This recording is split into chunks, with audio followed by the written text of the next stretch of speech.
আল্লাহর নিজের নূর হতে সৃজিলেন যারে, লক্ষ কোটি বছরের ছিলেন নূরের সাগরে, ছিলেন নূরের সাগরে। আল্লাহ নিজের নূর হতে সৃজিলেন যারে, লক্ষ কোটি বছর রাখেন নূরের সাগরে, রাখেন নূরের সাগরে, রাখেন নূরের সাগরে।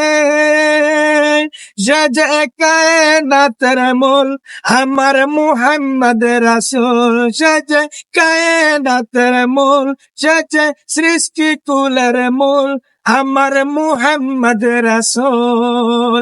যার নূরেতে সৃজনে হলো তামাম মাখলুকাত, লক্ষ কোটি তারার মাঝে যেমন কি চাঁদ, সৃষ্টি কুলের মাঝে আমার নবী মুহাম্মদ, আমার নবী মুহাম্মদ।